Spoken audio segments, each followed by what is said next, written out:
For now, though, on Thursday, South Korea's suspended President Yoon Suk-yeol will appear before judges before they decide whether or not he'll be formally removed from office over his martial law decree last December.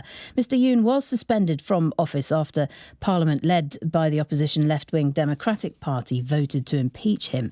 If the judges on South Korea's Constitutional Court do decide to remove Mr. Yoon from office, an election must then be held within 60 days to choose a new president. Well, his supporters have been protesting across the country to demand that he be allowed to resume his office. And Nemo Kim is a reporter in the capital, Seoul. She joins us live. Nemo, I think you've been following these demonstrations over the weeks. Do you think it's the case that support is actually growing for Mr. Yoon? Yes, the approval rating for Yoon is currently at 51%, which is the highest during his term. And that's despite Mr. Yoon being detained.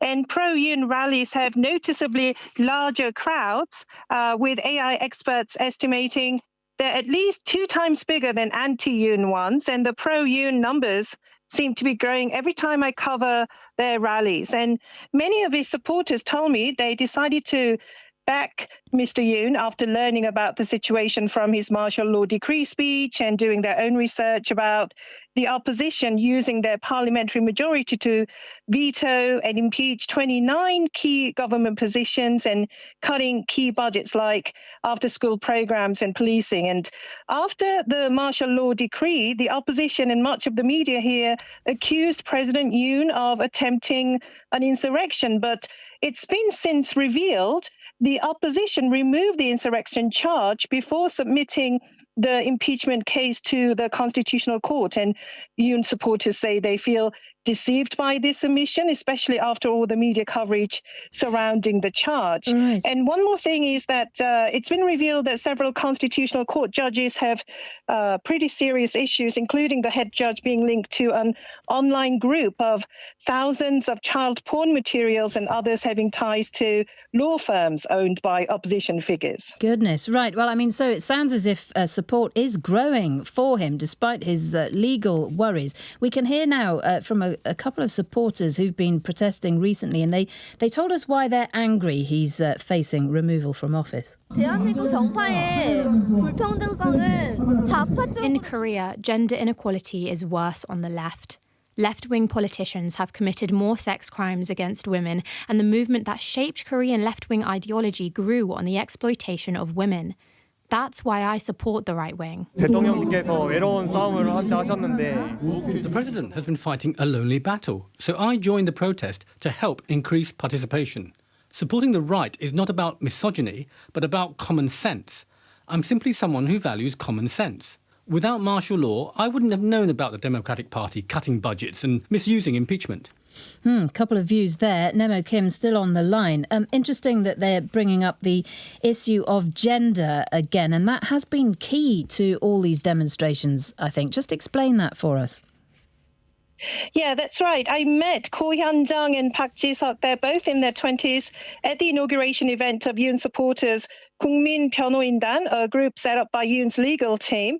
And it was set up just a few days ago, and the membership has now gone over 180,000. And as you said, the whole issues around the gender issues and fewer young women initially supported President Yoon and his presidential campaign, you might remember, primarily targeted young men. But more young women rather, are now appearing to be joining pro-Yoon protests, citing as Ms. Go said, opposition's history of sex crimes and what they call the opposition's collaboration with the media. And they do seem to have a bit of a point, because what's puzzling is that most Korean legacy media and international outlets, including BBC Korea, are overlooking, or they say underreporting, this growing support for Mr. Yoon, which is the support is now pretty much over half the population, according to several poll results. And this is something that his supporters are acutely aware of. And just a quick mention on those polls,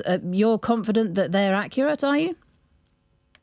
Yes, it has been more than 2 or 3 every week, and the numbers have been going up each time the polls have been taken, and the poll companies obviously have left-wing, right-wing leanings, looking at their track records, and all of these poll results reflect the same trend. Nemo, you've drawn our attention to a K-pop style song that's been inspired by Mr. Yoon's declaration of martial law. We can just hear a little bit of it now. I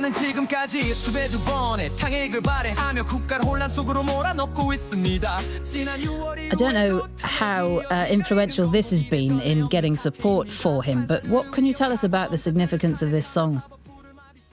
Right, the song's called Martial Law Proclamation by the artist ORS, and the lyrics are taken directly from Mr. Yoon's martial law decree speech.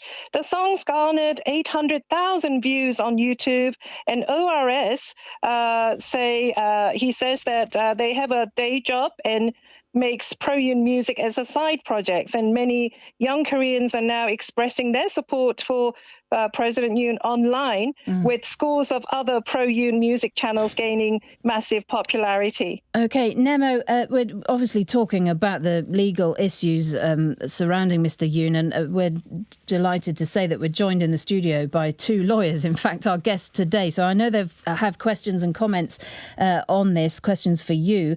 Sadakat Kadri is here and Lucy Claridge. Any question? One question is, to what extent do you think this support can actually influence the outcome of the impeachment proceedings?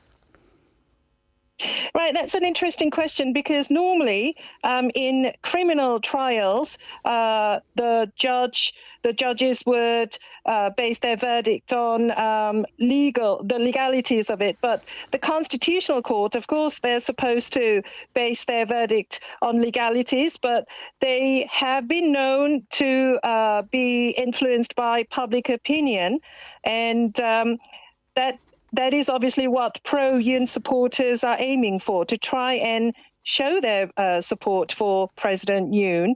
And the place right outside the Constitutional Court is just too small to accommodate all the supporters. So there have been pro-Yoon rallies all across the country on weekends, around 20 or 30 and this is basically the aim of pro-Yoon supporters, to try and show the level of their support. Make it a national thing. Sadakat, we've heard from many countries, not least the United States, this accusation that legal systems are being used as lawfare. I don't know whether that would be appropriate here or whether that's been a question, but... Well, yeah, I was wondering about that, because, impeachment procedures are basically, they're meant to be a check or a balance in a democracy, but they can also just show the fragility of a democratic system. And when I heard about this story, I looked it up and I realised I didn't know this before, but apparently there have been more than a dozen impeachments since South Korea's democratic constitution was set up in 1987, and it seems to me that everyone is going to regard this as a political tool. We've seen that in the States. Of course, when Donald Trump was impeached twice in his last term. And so I suppose I just wonder if Nem's got anything to say about that. Does anyone take it seriously? We are coming up to the end of this hour, but our thanks to Nemo Kim joining us live from Seoul. And there's lots more to come after the news, which is up next.